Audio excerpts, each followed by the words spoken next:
Good morning respected and loving viewers. आज हम बात करेंगे कश्मीरी पंडितों के न्याय के लिए। आज दिनांक 22/11/2022 को ऑनरेबल सुप्रीम कोर्ट एक क्यूरेटिव पिटीशन पर सुनवाई करेगी, जिसमें 1989 to 90 के दौरान जम्मू कश्मीर में कश्मीरी पंडितों की कथित सामूहिक हत्याओं और नरसंहार की सीबीआई, एनआईए या कोर्ट द्वारा अपॉइंटेड ऐसे किसी अन्य एजेंसी द्वारा जांच की मांग की जाएगी। यह curative petition roots in Kashmir ने इसी साल मार्च में दायर की थी।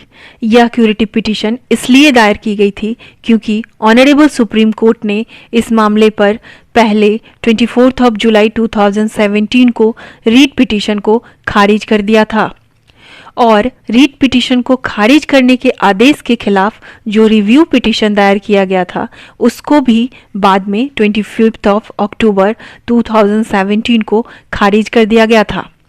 ऑनरेबल सुप्रीम कोर्ट द्वारा रीट पिटीशन और रिव्यू पिटीशन को इस कारण से खारिज कर दिया गया था कि इस मामले में 27 सालों से अधिक का समय बीत चुका था और साक्ष्य उपलब्ध होने की संभावना नहीं थी।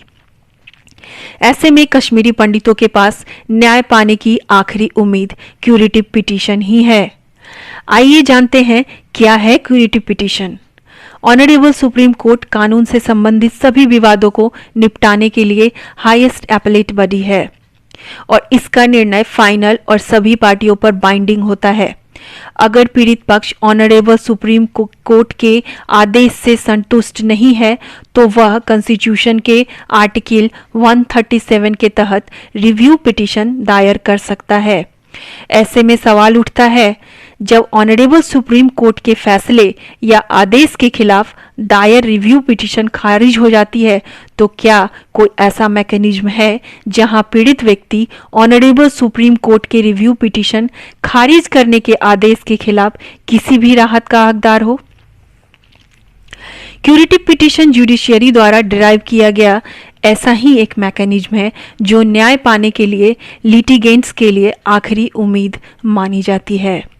रिव्यू पिटीशन के खारिज होने पर इसे अंतिम उपाय के रूप में दायर किया जाता है। आइए जानते हैं क्यूरेटिव पिटीशन की उत्पत्ति कैसे हुई। कॉन्स्टिट्यूशन में ऑनरेबल सुप्रीम कोर्ट की पावर या फंक्शन के प्रोविजन के तहत क्यूरेटिव पिटीशन शब्द का उल्लेख नहीं किया गया है। क्यूरेटिव पिटीशन कॉन्सेप्ट की उत्पत्ति वर्ष 2002 के रूपा अशोक हुर्रा वर्सेस अशोक हुर्रा के मामले से हुई थी। इस केस में महत्वपूर्ण सवाल यह था कि क्या एक पीड़ित व्यक्ति रिव्यू पिटीशन खारिज होने के बाद ऑनरेबल सुप्रीम कोर्ट के अंतिम फैसले या आदेश के खिलाफ किसी राहत का हकदार है। इस पर ऑनरेबल सुप्रीम कोर्ट ने आर्टिकल 142 के तहत अपनी शक्ति की व्याख्या की, जो ऑनरेबल सुप्रीम कोर्ट को कंप्लीट जस्टिस करने के लिए बहुत वाइड पावर प्रदान करता है। इस तरह क्यूरेटिव पिटीशन कॉन्सेप्ट को इंट्रोड्यूस किया गया। ऑनरेबल सुप्रीम कोर्ट ने कहा कि कॉन्स्टिट्यूशन के आर्टिकल 137 के तहत रिव्यू पिटीशन को खारिज करने के बाद अदालती प्रक्रिया के दुरुपयोग को रोकने के लिए और ग्रॉस मिसकैरेज ऑफ जस्टिस के इलाज के लिए क्यूरेटिव पिटीशन आर्टिकल 142 के तहत दायर की जा सकती है और यह रूपा अशोक हुर्रा वर्सेस अशोक हुर्रा 2002 में निर्धारित कानून द्वारा शासित है। इसी प्रकार के महत्वपूर्ण जानकारी के लिए हमारे साथ डीएनए लीगली के साथ बने रहिए। धन्यवाद।